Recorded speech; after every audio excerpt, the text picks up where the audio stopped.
Greetings everyone, this is Connor from Dagora TV, and in this video I'm talking about the overreaction to the Bethesda Game Studios' Creation Club.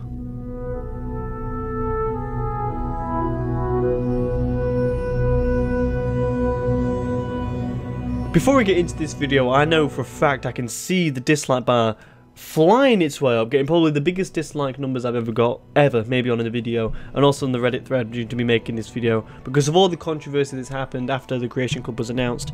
But I implore you to just hear me out, and if at the end of the video you disagree with me, please put a comment, and I'd love to talk to you about it in the comments below. But I want to talk to this video, I want to go a bit more in depth about the Creation Club, some of my opinions. I think people who have stuck around the channel a little bit will know my opinions already. I gave a little bit of a brief insight on the video I made right after the Bethesda press conference at E3. I also talked about it in more depth of the podcast as well. So I'm gonna go into a lot more in depth about what is going to be going on with the Creation Club, what it really entails, what we know so far, and give my opinions of it and let you know why I kind of disagree with the general internet reaction that's happened so far. So if you didn't know already and you're not really huge into, following gaming news on the internet or anything, the Creation Club is a thing created by the Bethesda Game Studios to allow either modders or add-ons that are going to be added into the game get put onto this Creation Club that gets approved by Bethesda. This can be made by people in-house at Bethesda themselves. Bethesda have said that there's going to be Bethesda Game Studios developers making this, and also outsourced developers as well that are going to be making add-ons to go onto this Creation Club, and also modders that are certified that maybe submit stuff onto this and Creation Club that then get approved by Bethesda and get put onto this. And then once they get put onto this, they have a range in price which are used being paid by credits, and credits are then for purchases by real world money. So then we use these credits to buy whatever add-ons that we'd like. So, as you can imagine, this is giving huge flashbacks to the paid mods thing that happened in 2015, and Bethesda have never actually said, that they're never going to try this to do the paid mods thing again. The Pete Hines, I remember watching him on the Kind of Funny Games cast with an interview with Greg Miller when he was briefly asked about this, and he said they've not gone away from the idea of using paid mods at all. So, this is kind of a little bit of a way to kind of maybe do it in a right fashion, it seems, but they are trying to go away from the idea that this is paid mods. They're saying that it's not paid mods. They've said that any mods that are currently created are not allowed to go onto this system.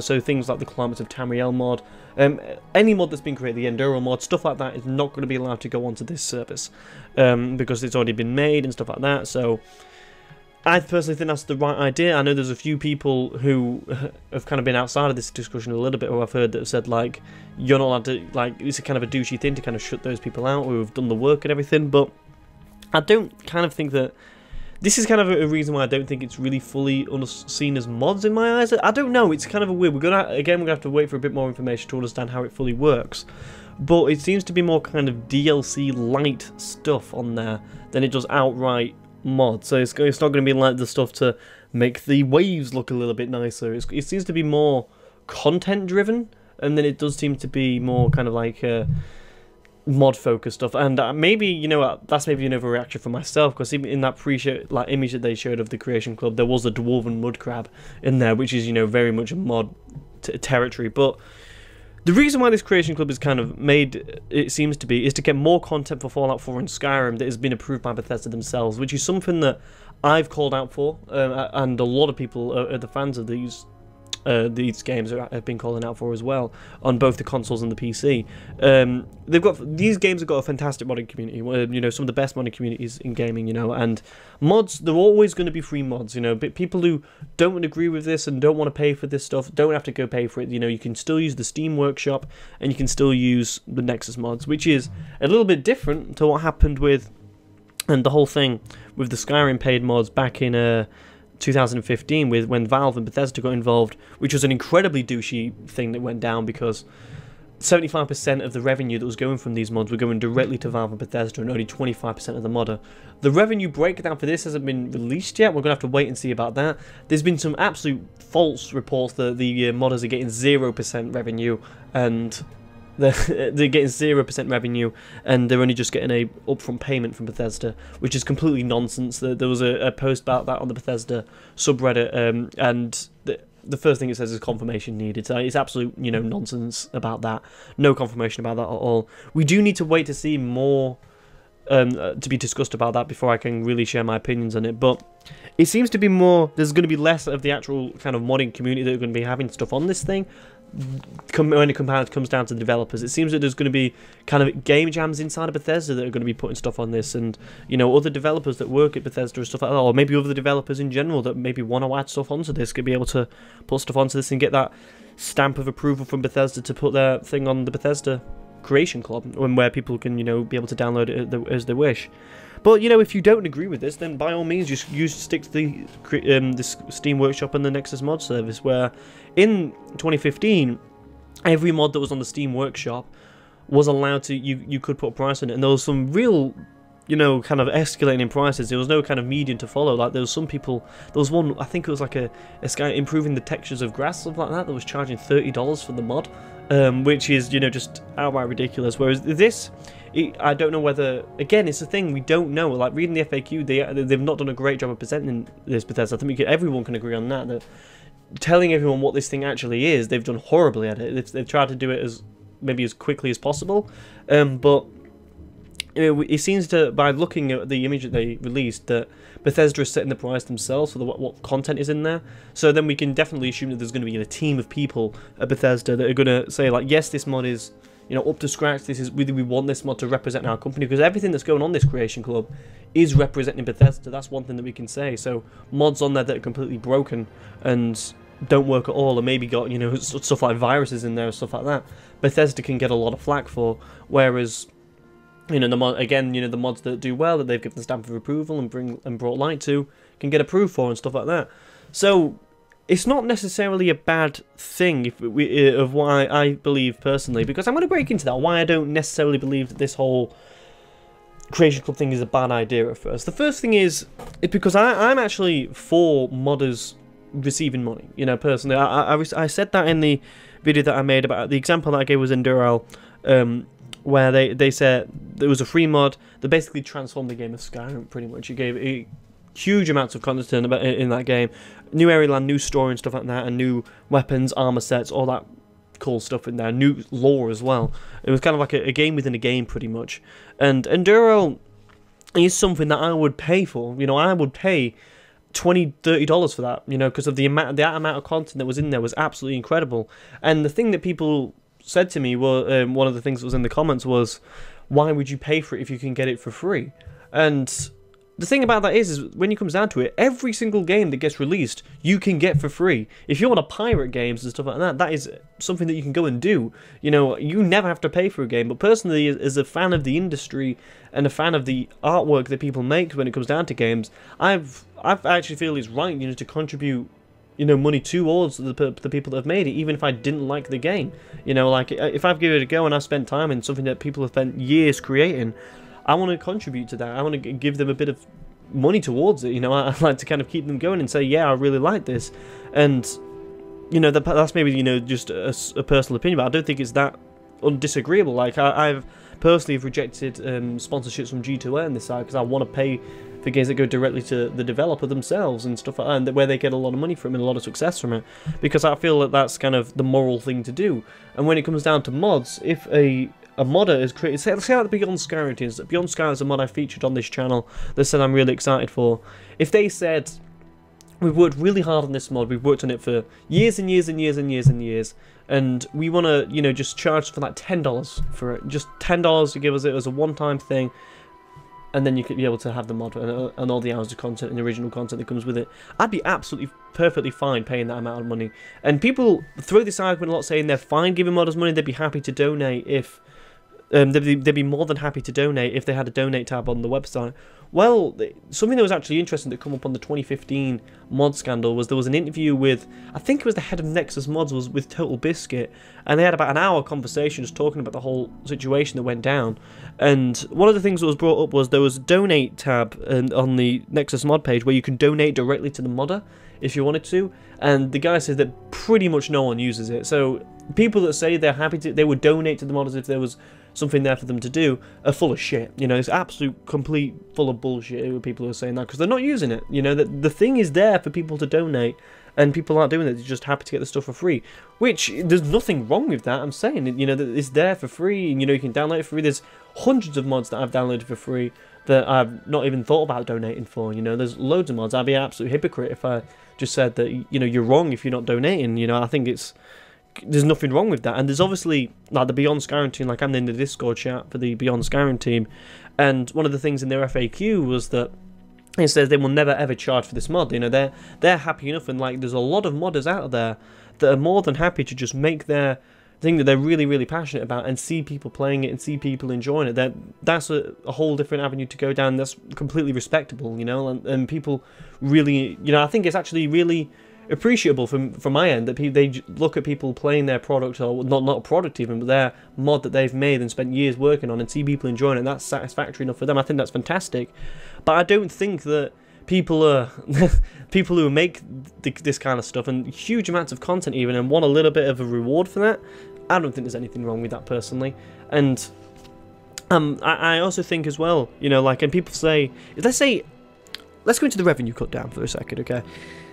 If Bethesda are giving them a platform to be able to sell mods, Bethesda are saying to them, yep, you can sell your...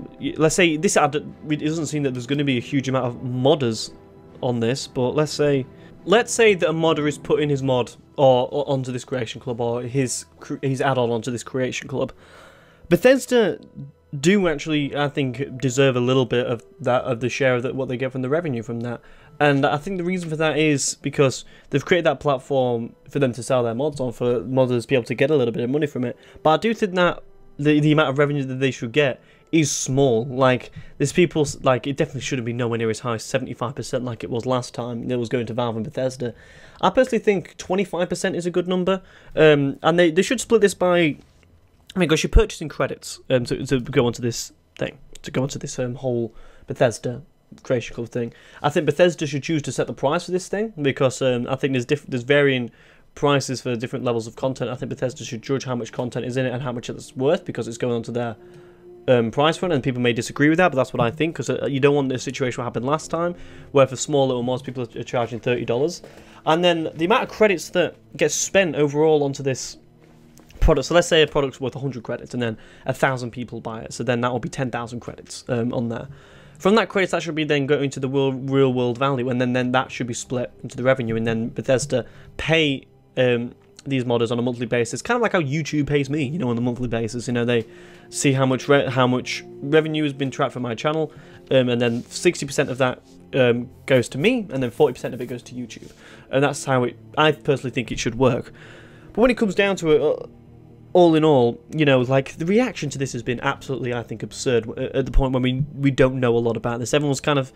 And this is something that I kind of disagree with the general internet on, that everyone kind of feels that paid mods at the end, it comes down to it, is something to kind of raise arm about and real protest against, and that's completely fine. You know, if people don't want to pay money to this thing, then don't pay money to it, and by all means, go ahead and do it. But there's people making just the most absurd accusations that, you know, the Bethesda are now the most evil company in the world because they're giving, you know, they're creating more content for Skyrim that they're charging for, basically.